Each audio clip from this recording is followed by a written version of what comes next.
The Twits by Roald Dahl, page 3 to 10. So today we'll be reading the chapters Hairy Faces through Mrs. Twit.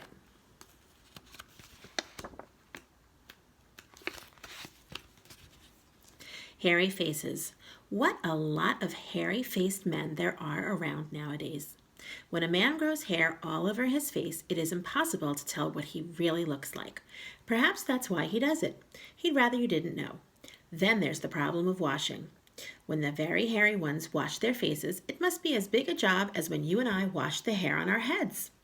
So what I want to know is this: how often do all these hairy-faced men wash their faces? Is it only once a week like us on Sunday nights? And do they shampoo it? Do they use a hair dryer? Do they rub hair tonic in to stop their faces from going bald? Do they go to a barber to have their hairy faces cut and trimmed, or do they do it themselves in front of the bathroom mirror with nail scissors? I don't know. But the next time you see a man with a hairy face, which will probably be as soon as you step out into the street, maybe you will look at him more closely and start wondering about some of these things. Mr. Twit. Mr. Twit was one of these very hairy-faced men. The whole of his face, except for his forehead, his eyes, and his nose, were covered with thick hair. The stuff even sprouted in revolting tufts out of his nostrils and ear holes. Mr. Twit felt that this hairiness made him look terrifically wise and grand, but in truth he was neither of these things. Mr. Twit was a twit. He was born a twit, and now at the age of 60 he was a bigger twit than ever. The hair on Mr. Twit's face didn't grow smooth and matted as it does on most hairy-faced men. It grew in spikes that stuck out straight like the bristles of a nail brush. And how often did Mr. Twit wash this bristly, nail-brushy face of his? The answer is never, not even on Sundays. He hadn't washed it for years.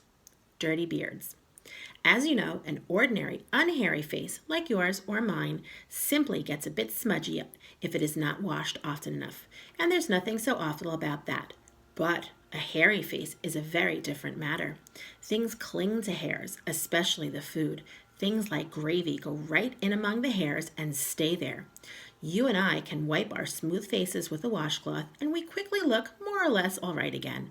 But the hairy-faced man cannot do that.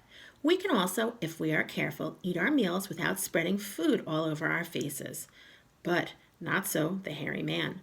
Watch carefully the next time you see a hairy man eating his lunch, and you will notice that even if he opens his mouth very wide, it is impossible for him to get a spoonful of beef stew or ice cream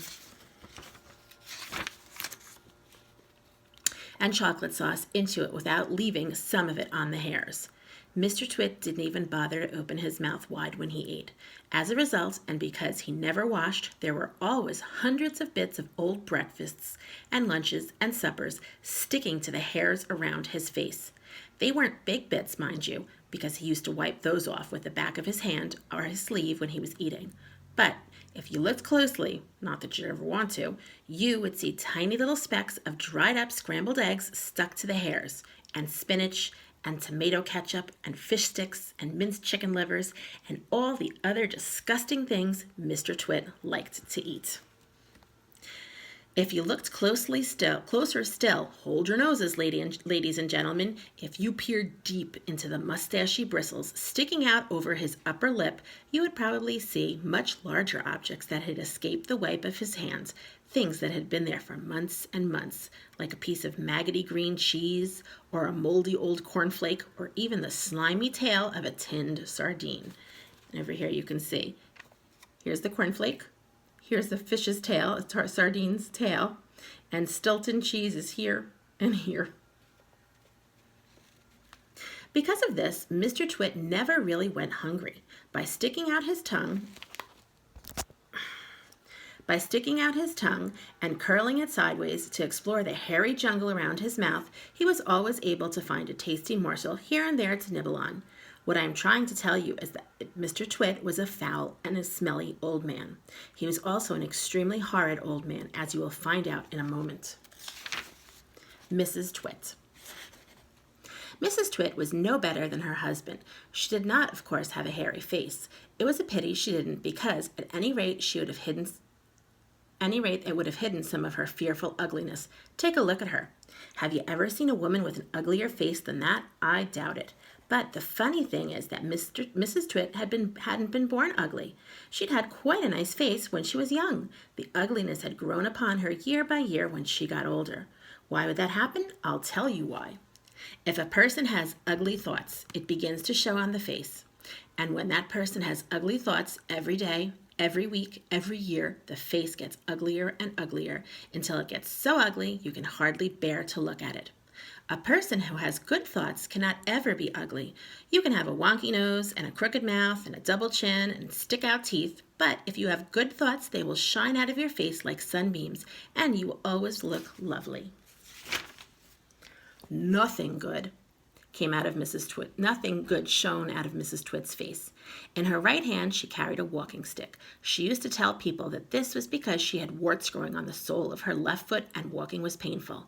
But the real reason she carried a stick was so that she could hit things with it, things like dogs and cats and small children. And then there was the glass eye. Mrs. Twit had a glass eye that was always looking the other way. That's it for today.